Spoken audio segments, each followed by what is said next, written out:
नमस्कार, मी जानवी सावंत. मार्ग प्रगतीचा मध्ये आपलं स्वागत आहे. मंडळी, आज पुणे शहरासह संपूर्ण महाराष्ट्रात कॉर्नर मोबाईल हा ब्रँड लोकांच्या मनात घर करून बसलाय.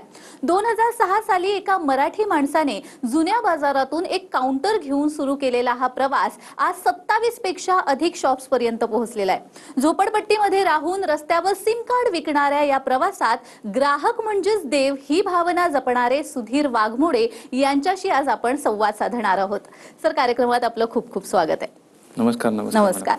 माझा पहिलाच प्रश्न की तुमचं लहानपण कसं होतं, कसं गेलं? लहानपण मॅडम साधं होतं आणि संघर्षातलं होतं. एक 10 बाय 10 ची झोपडपट्टीतली खोली, पुण्यासारख्या शहरामध्ये एअरपोर्टच्या जवळ, दाट वस्ती. वडील मंडईतनं भाजी घेऊन यायचे आणि भाजी विकायचे आणि आई घरकाम करायची. अच्छा. आणि घरकाम करून आम्हा तिघांचं शाळा किंवा सगळं अभ्यास तीच घ्यायची. म्हणजे कारण की पैसे नसायचे की क्लासला जाणं किंवा कुठं क्लासला टाकण्यासाठी आमच्याकडे पैसे नव्हते. आईनी आमच्या अभ्यासाचं सगळी जबाबदारी घेतली. ती स्वतः शिक्षित नसून पण आम्हाला बसवायची, अभ्यास करा, हे कर. आणि स्लोली आम्ही, वडिलांनी भरपूर आमच्यावरती वर्किंग केलं, एज्युकेशनला इम्पॉर्टन्स दिलं. बरोबर. पण एवढं सांगेल की तुम्हाला आज ह्या स्टेजवरती आहे, पण ते दिवस किंवा त्या आठवणी अजून मनात कुठेतरी कोपऱ्यावरती आहेत मॅडम. म्हणजे अजून पण कधी विचार केला तरी असं डोळे भरून येतात. वा, खरंच. आणि ऐकून एकंदरच भावना दाटून आलेल्या आहेत खरं तर. पण हा व्यवसाय करण्याचं नेमकं तुम्ही ठरवलं का? मॅडम, कॉलेजला होतो, फीज होती, मी ग्रॅज्युएशन करत होतो, कम्प्युटर सायन्स होतं. घरात 3 भाऊ, मोठा भाऊ पण शिक्षण करत होता, बारका भाऊ, आणि वडील एकटे कमावणारे. तर एज्युकेशन करताना फीस भरणं हा चॅलेंजिंग पार्ट होता. तर मी डिसाईड केलं की एक पार्ट टाइम जॉब करायचा. अच्छा. तर मी एअरटेलच्या कॉल सेंटरला जॉबला लागलो. हे कितव्या वर्षी? मी ज्यावेळी फर्स्ट इयरला होतो त्यावेळी एअरटेलच्या कॉल सेंटरला जॉबला लागलो. साधारण ते 2002 किंवा 3चा टाइम असेल. आणि कॉल सेंटरमध्ये पार्ट टाइम जॉब करत होतो. पण कम्प्युटर सायन्स असल्यामुळे तो नाईटला जाऊन जॉब करणं, दोन्ही गोष्टी मॅचअप नाही व्हायच्या. भरपूर त्रास होत होता, हेल्थ इश्यूज यायचे. मग काय आलं, मी विचार केला की कॉल सेंटरला झाल्यानंतर ते कस्टमर केअरला मी जॉब करत होतो. तर सिम कार्डची मला माहिती मिळाली की सिम कार्डचे प्लॅन्स काय असतात, कसे सिम कार्ड आहे, प्रीपेडला ही स्कीम आहे, पोस्टपेडला ही स्कीम आहे. त्यावेळी मग मी ठरवलं की आपण सिम कार्ड विकायला चालू करू. आणि मग मी काय करायचो, शनिवार रविवार रस्त्याला कुठेतरी छत्री घ्यायचो आणि छत्री लावून आम्ही सिम कार्ड विकले. अच्छा. आणि सिम कार्ड विकण्यापासून ही जर्नी आम्ही चालू केली मॅडम. बापरे. पण असं असतं ना की जेव्हा आपण व्यवसायामध्ये जात असतो तेव्हा बऱ्याच जणांचं असं रिस्क असते की बाबा नको, व्यवसाय नको. तर व्यवसाय सुरू करताना घरच्यांचं पाठबळ होतं की एकट्याने संघर्ष करावा लागला? घरच्यांचं पाठबळ म्हटलं तर मॅडम, खरं म्हटलं गेलं तर तुम्ही एकदम चांगला प्रश्न विचारलाय. म्हणजे हा प्रत्येक मराठी माणसाचा हा प्रश्न एकदम जिव्हाळ्याचा आहे. कारण की आहे ना, ज्यावेळी मी 2006ला माझं पहिलं दुकान चालू केलं, तर त्यावेळी माझा मोठा भाऊ जॉबला लागला होता. अच्छा. माझे वडील पण जॉब करत होते. तर आईचं असं म्हणणं होतं, त्याची दुपारची वेळ होती. मी म्हटलो की आता मला घरात सांगायचंय, आता मी सिम कार्ड विकतो, मला नॉलेज आलंय, सगळं आलंय, की आपण एक शोरूम चालू करू. तर मी दुपारची वेळ होती, रविवारचा दिवस होता. घरात मोठा भाऊ, बारका भाऊ, वडील, आई, आम्ही बसलो. मी म्हटलो की आपल्याला आहे ना बिझनेस करायचा आहे. बिझनेस करायचा. तर आई म्हटली काय करणार आहे तू? म्हटलं अरे दुकान टाकायचं आपल्याला. अरे बास की तुझं मन भरलं का नाही, तू विकतो ना सिम कार्ड, तेवढं बास आहे, पुष्कळ आहे. आपल्याला मोठा भाऊ जॉबला लागलाय, आपला डबा घ्यायचा, डबा घेऊन कामाला जायचं, संध्याकाळी 6ला घरी यायचं, शनिवार रविवार रिलॅक्स फॅमिली बरोबर टाइम घालवायचा. अच्छा. आणि त्या 2006 to 8चा असा टाइम होता की आमच्या पुण्यासारख्या शहरामध्ये टेल्को, टाटा ह्या कंपनी आहेत. आणि मुलं ITI करायचे, डिप्लोमा करायचे आणि इमिडिएट जॉबला लागायचे. वयाच्या 18व्या वर्षी जॉब भेटायचा. तर ते एक सोसायटीमध्ये एक मेसेज होता की जॉब इज प्रायोरिटी. जॉब असेल तर माणूस सॅटिस्फाईड आहे. आणि आई वडिलांचं पण एक नाही का, मुलगा नोकरीला लागलाय बाबा, नोकरीला लागला की लवकर लग्न लावून त्याला मोकळं करा, हे थॉट प्रोसेस होती.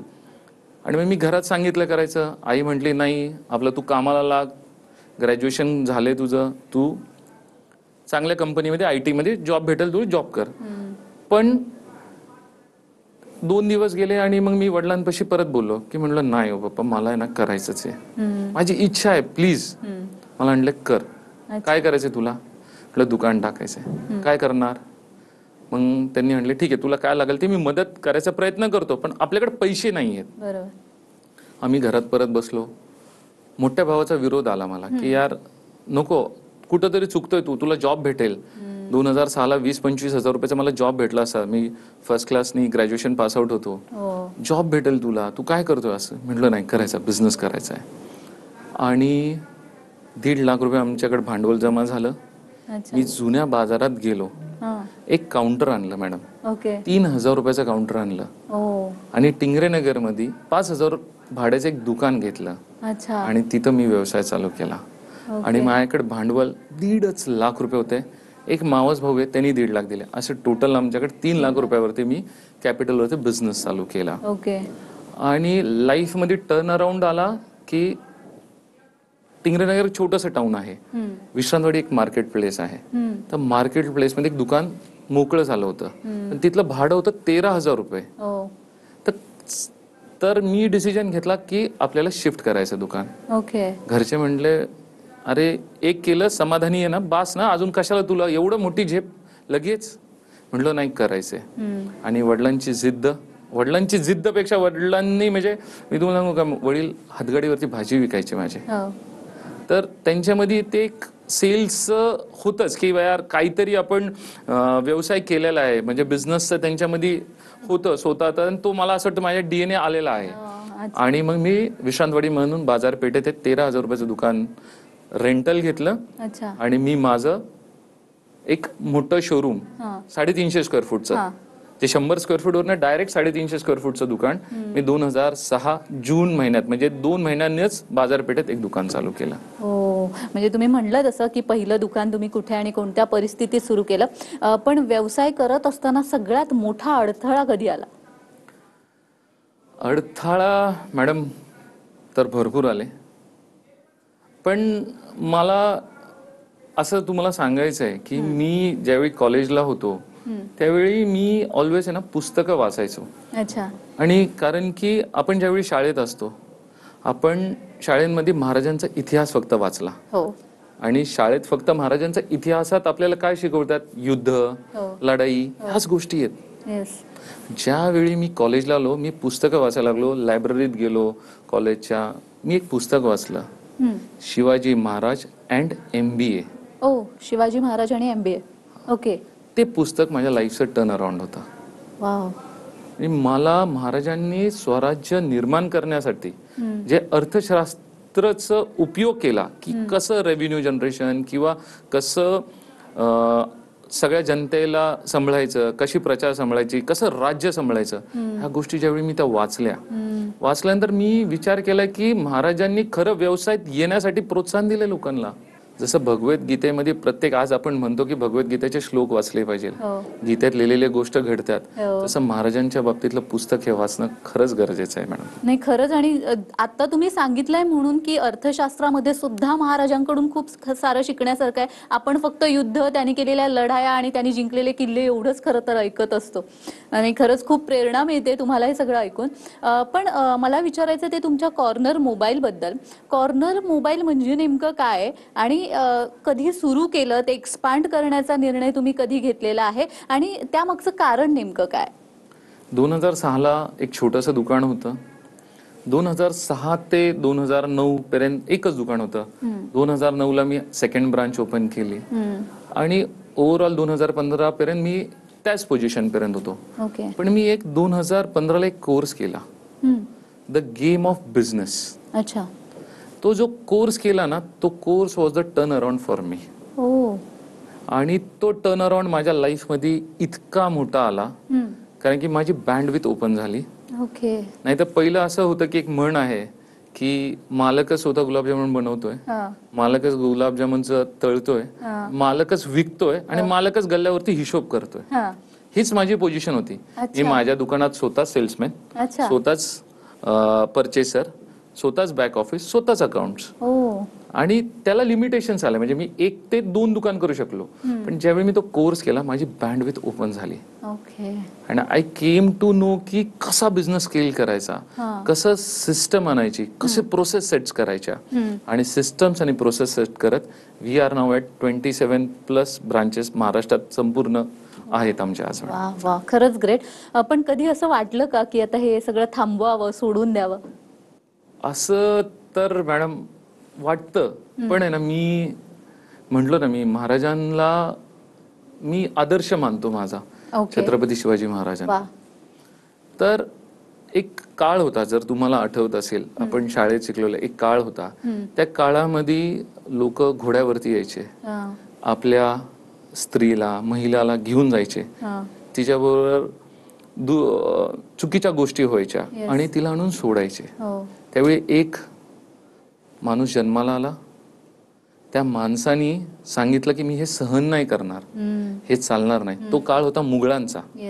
आणि ज्यावेळी शिवाजी महाराज छत्रपती आपले जन्माला आले, त्यांनी क्लिअर म्हटलं की हे मी सहन नाही करणार.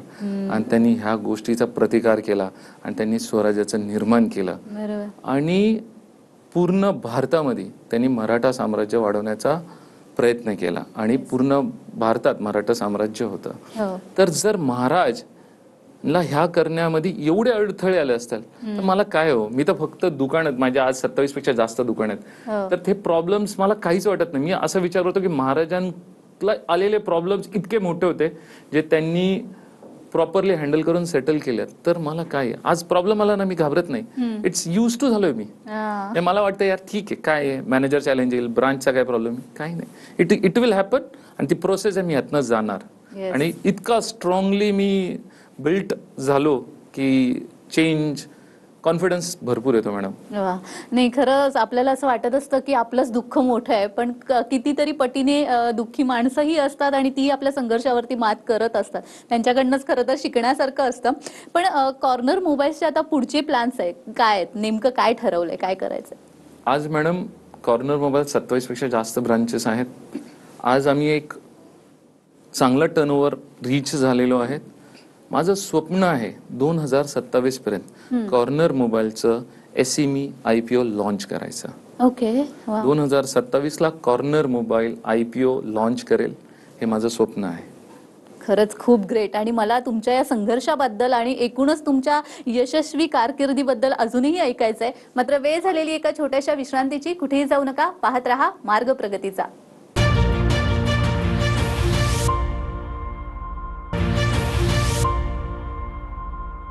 विश्रांतीनंतर सर्वांचं पुन्हा एकदा स्वागत आहे. आज आपण एक संघर्ष गाथा सुधीर वाघमोडे यांची ऐकतोय. कॉर्नर मोबाईलचे ते संस्थापक आहेत. सुधीरजी, जसं आपण मगासपासून बोलताना म्हटलंय की तुम्ही तुमचं बालपण कसं गेलं, 10x10च्या खोलीमध्ये तुम्ही राहिले. ही गरिबी जेव्हा दूर झाली तेव्हा मनामध्ये काय भावना उमटल्या, त्या क्षणी काय जाणवलं? गरिबी दूर झाल्यानंतर मॅडम एवढा एक आज म्हणजे मी म्हणता येईल तर एक कॉन्फिडन्स आहे की उद्या जर मला काही झालं ना तरी आहे ना माझी फॅमिली ना सिक्युअर्ड आहे. हा एक कॉन्फिडन्स माझ्यात आलाय आज. आज मी कितीही गोष्टींचे चॅलेंजेस घेऊ शकतो.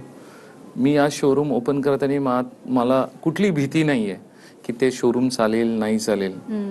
आणि फ्री फ्लो मध्ये मी पुढं मार्गावरती पाऊल ठेवत चाललेलो, जे माझं स्वप्न आहे. जसं मी तुम्हाला सांगितलं की 2027 ला कॉर्नर मोबाईलचा IPO लॉन्च करणं, हे माझं स्वप्न आहे. आणि मला असं वाटतं की गरिबी फक्त माझी दूर होण्यापेक्षा आहे ना, आज समाजातला प्रत्येक माणसाची ना दूर होणं गरजेचं आहे. पण ते कधी होईल माहितीये का मॅडम?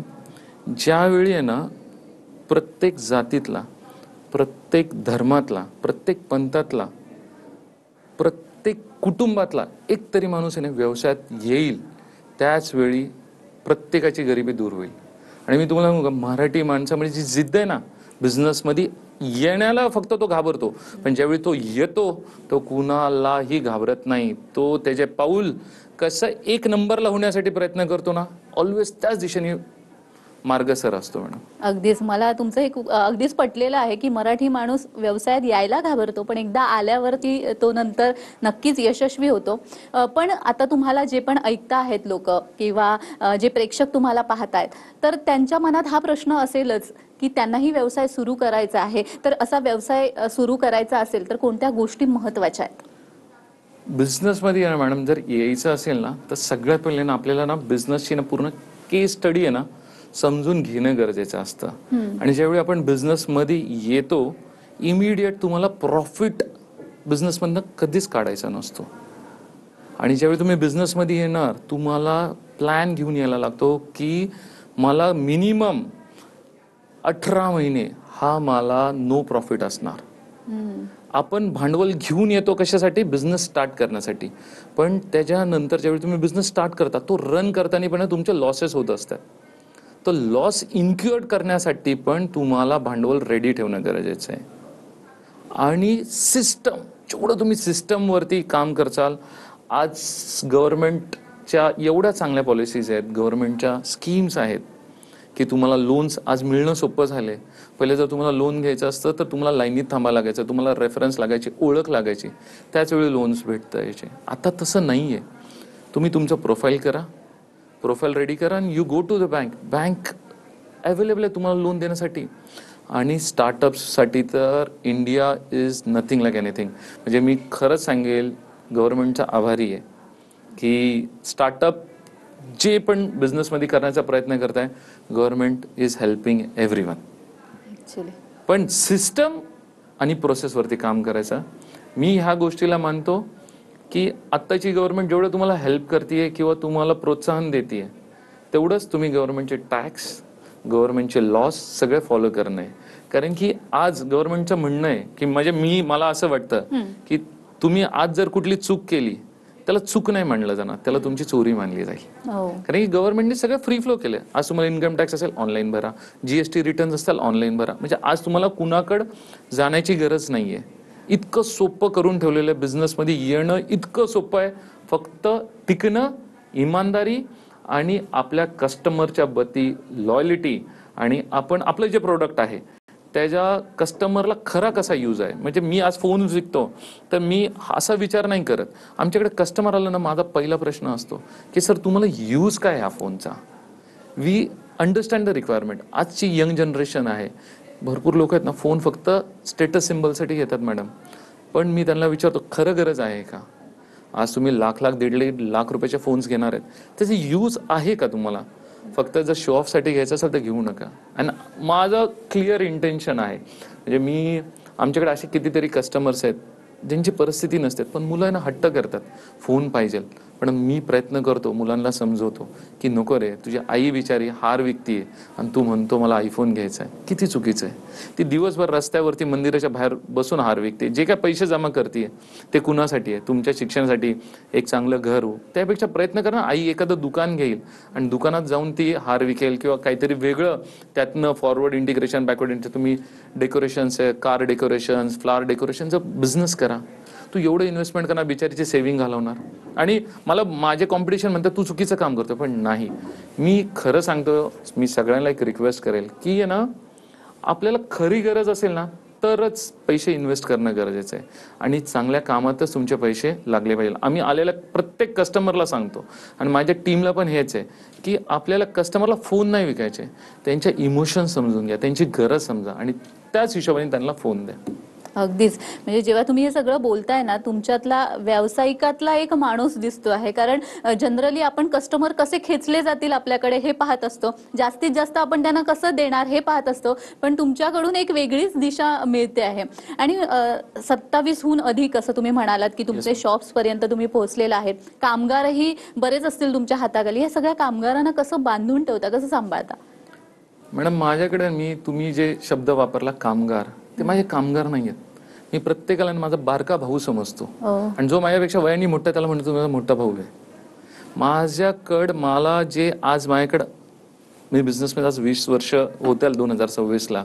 माझ्याकडे अशी मुलं आहेत जे माझ्याकडे 14 वर्ष आल्यात, 15 वर्ष झाल्यात, आज माझ्याबरोबर आहेत. Systematic we give them promotions. कोण मॅनेजर बनतो, कोण ब्रांच हेड बनतो.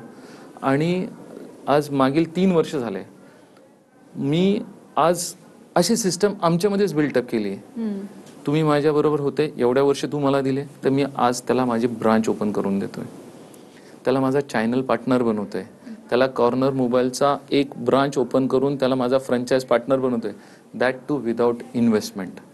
फक्त त्याची जी लॉयल्टी विथ मी, माझ्या कॉर्नर मोबाईल आणि जे माझ्याकडे येणारे कस्टमर बरोबर आहे, ती जी लॉयल्टी आहे, लॉयल्टीचं रिवॉर्ड म्हणून मी त्याला माझा पार्टनर बनवतोय. आणि माझं स्वप्न आहे माझ्याबरोबर जेवढे पण लोक जुडतील ना, मी कुठं ना कुठं त्यांच्या आयुष्यात बदल घडवेल. आणि तुम्ही म्हटले ना की सर तुमची गरिबी दूर झाल्यानंतर तुम्हाला काय वाटतं, मला त्याची खुशी नाहीये, पण माझ्याबरोबर जेवढे असोसिएटेड आहेत ना मॅडम, त्यांची सगळ्यांची गरिबी दूर होली पाहिजे. ती माझी भलं बॅक ऑफिसची मॅडम असू किंवा माझ्याकडे तो ऑफिस बॉय असेल, एवढं मी ह्या गोष्टीची मी आज सगळ्यांना सांगतो, मी एवढी काळजी घेतो की ते माझ्या ऑलवेज डोळ्यासमोर, माझ्या डोक्यात, माझ्या मनात सगळीकडे असतं. अगदी ज्या पद्धतीने तुम्ही सांगितलेलं आहे, मला वाटतं येणारे जे व्यावसायिक आहेत, ज्यांना व्यवसाय करायचे, त्यांना खरंच हे खूप मोठं मार्गदर्शन ठरेल. आणि मुळात व्यावसायिक असून सुद्धा आपण एक माणूस म्हणून कसं जिवंत राहायचं हे देखील तुम्ही प्रत्यक्ष दाखवून दिले तुमच्या उदाहरणात. आणि भावी पिढी ज्यांना व्यवसाय करायचं त्यातनं ते तुमचं खरंच एक प्रेरणा म्हणून त्याचा वापर निश्चितच करतील. तुम्ही इथे आलात आणि खूप छान असं तुमचं मनोगत व्यक्त केलेलं आहे, यासाठी खूप खूप धन्यवाद. आणि मुळात तुमच्या या पुढच्या प्रवासाला आमच्या TV9 कडनं खूप खूप शुभेच्छा. थँक्यू. तर मार्ग प्रगतीचा मध्ये आज आपण इथेच थांबतोय. पुन्हा भेटूया एका नवीन विषयासह. तुम्ही कुठेही जाऊ नका, पाहत रहा TV9 मराठी.